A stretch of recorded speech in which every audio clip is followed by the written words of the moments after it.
Hello,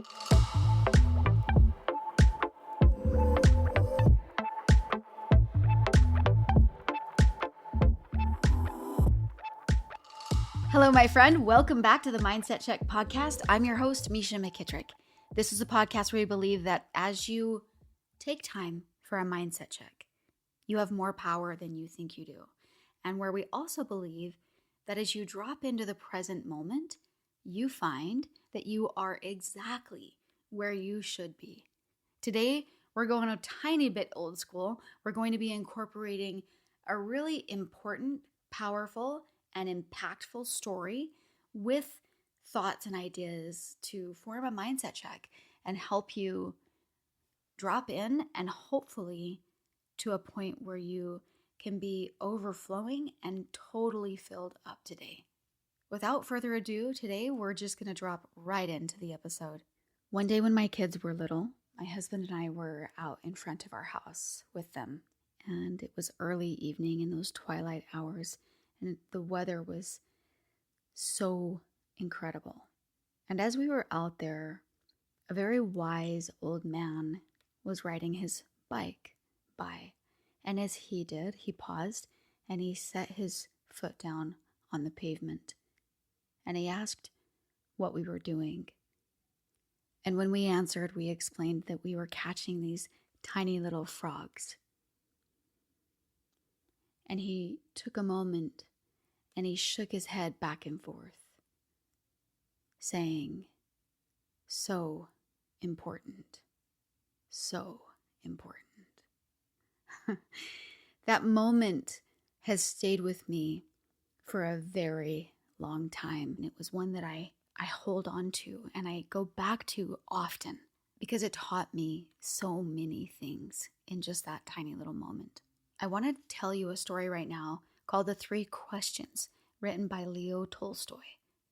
And I want to tie that together with that little story and also with feelings of lack or overwhelm or like we don't have a sense of direction in our life. I want to tie all of that together and hopefully give you a really great mindset check around being able to mend that in your life. All right, here's the story.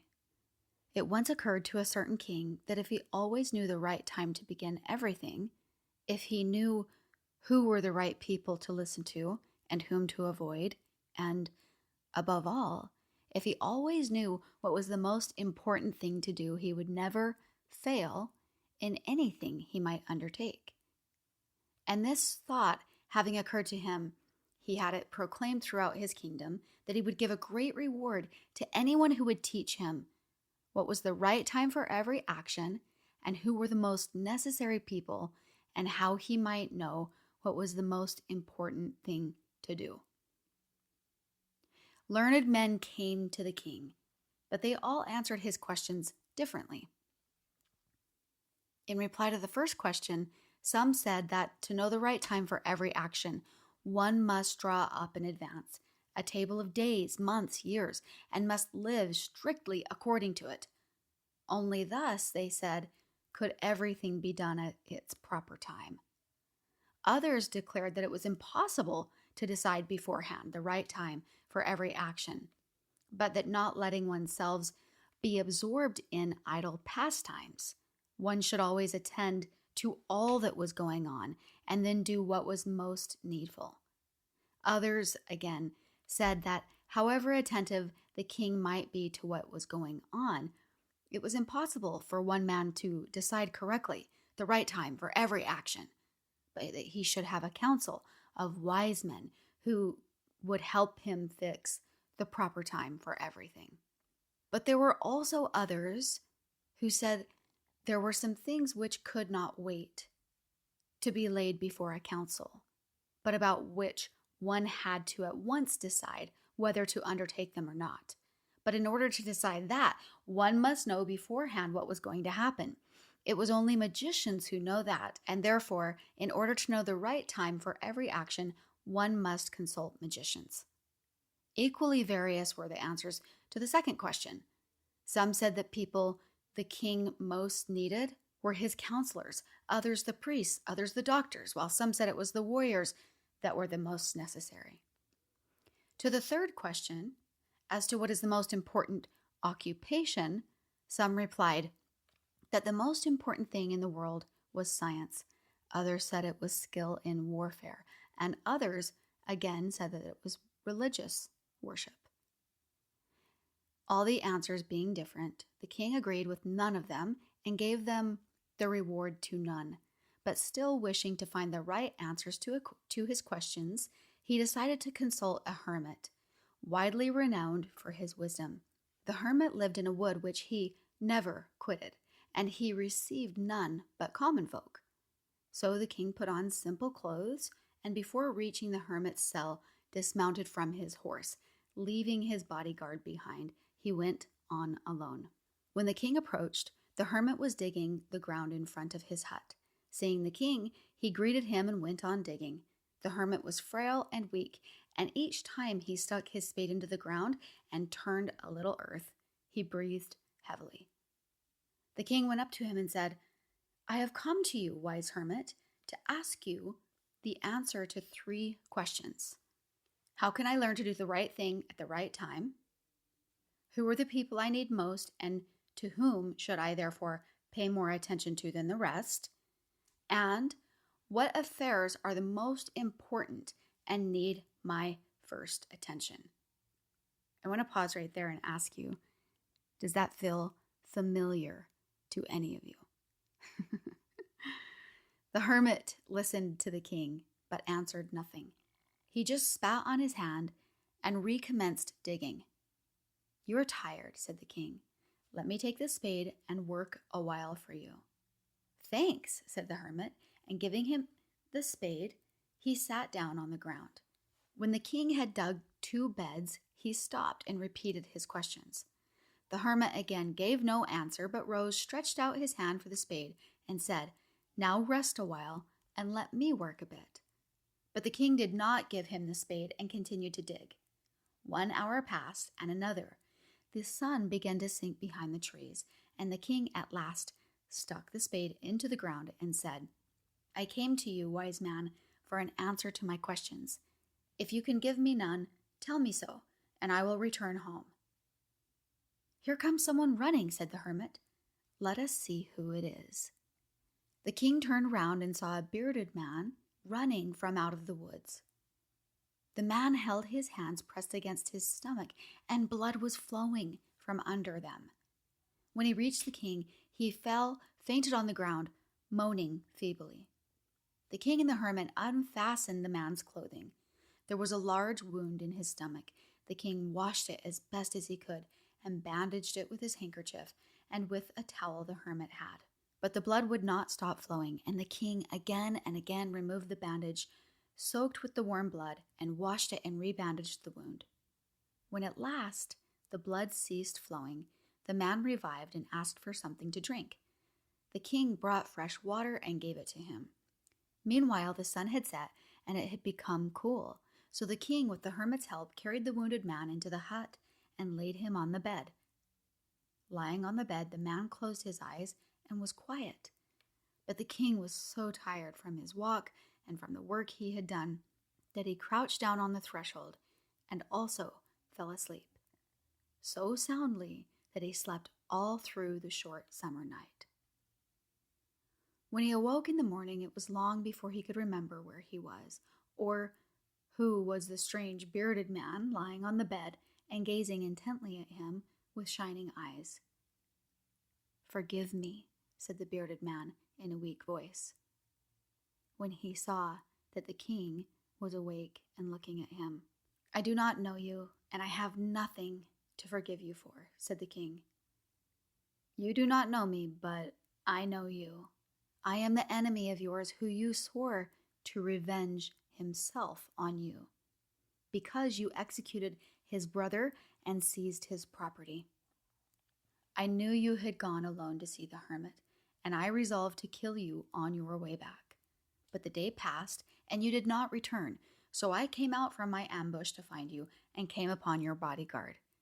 And they recognized me and wounded me, and I escaped from them, but should have bled to death had you not dressed my wound. I wished to kill you, and you have saved my life. Now if I live, and if you wish it, I will serve you as your most faithful slave, and I will bid my sons do the same. Forgive me." The king was very glad to have made peace with his enemy so easily, and to have gained him for a friend. And he not only forgave him, but he said he would send his servants and his own physician to attend to him. And he promised to restore his property. Having taken leave of the wounded man, the king went out to the porch, and he looked around for the hermit. Before going away, he wished once more to beg an answer to the question he had put. The hermit was outside, on his knees, sowing seeds in the beds that had been dug the day before. The king approached him and said, "For the last time, I pray you to answer my questions, wise man." "You have already been answered," said the hermit, still crouching on his thin legs and looking up at the king, who stood before him. "How? How was I answered? What do you mean?" asked the king. "Do you not see?" replied the hermit. "If you had not pitied my weakness yesterday, and had not dug these beds for me, but had gone your way, that man would have attacked you, and you would have repented of not having stayed with me. So the most important time was when you were digging the beds, and I was the most important man. And to do me good was your most important business. Afterwards, when that man ran to us, the most important time was when you were attending to him. For if you had not bound up his wounds, he would not have died without you having made peace with you. So he was the most important man. And what you did for him was your most important business. Remember, then, there is only one time that is important. Now. It is the most important time, because it is the only time when we have any power. The most necessary person is the one with whom you are, for no man knows whether he will have dealings with anyone else, and the most important affair is to do that person good. Because for that purpose alone was man sent into this life. I love this story, and there's so many different directions that we can go from it. I hope that you were like envisioning and seeing your life and all the directions you get pulled in, right? You weren't expecting to, dig up the man's beds, but you did, okay? And fill in the blank with whatever that is in your life. And so many times our days get hijacked, right? And then sometimes what we get stuck on is the day isn't going how we planned, and then we're not really present to what is happening. And so we're constantly living in this like crazy race.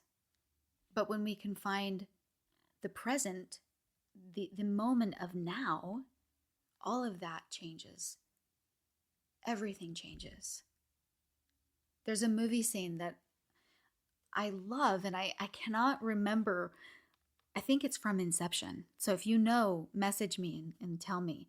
But in this movie scene, they're sitting in kind of this bougie lounge, and there's a few men kind of like on some couches that are facing each other. And there's an Asian man, and he is explaining about how this guy can never really be with his wife. And the reason why is because his mind is always actually in the future or the past, that he's never truly with her. So just let that sink in for a moment, because even the most present person gets caught up in the past or the future. And that's actually where all of worry and depression and overwhelm and feeling like any kind of lack exists, because none of that can actually exist in the now. So if you just let yourself ponder that for a moment, it's actually really mind-blowing. If you just can figure out like how to drop into what's happening right now and to relish it and to focus your attention and your love in this moment, that's when we really win, right? Our personal torture comes from not living in the now. Whenever we live in another time, we're not really enjoying what is being given to us right this moment, right? This moment and the next moment and the next moment and the moment. All of the moments that are really so important. I love this quote from Ekhart Tolle. He says, "The present moment is all you ever have. There's never a time when your life is not just this present moment." When you are present, you are actually really in overflow. Because when you're present, what that really looks like is even getting lost in the moment, hearing the ticking of a clock, feeling your feet on the ground, looking deep into the eyes of the person who's standing in front of you, and not letting yourself get distracted like with that squirrel, like,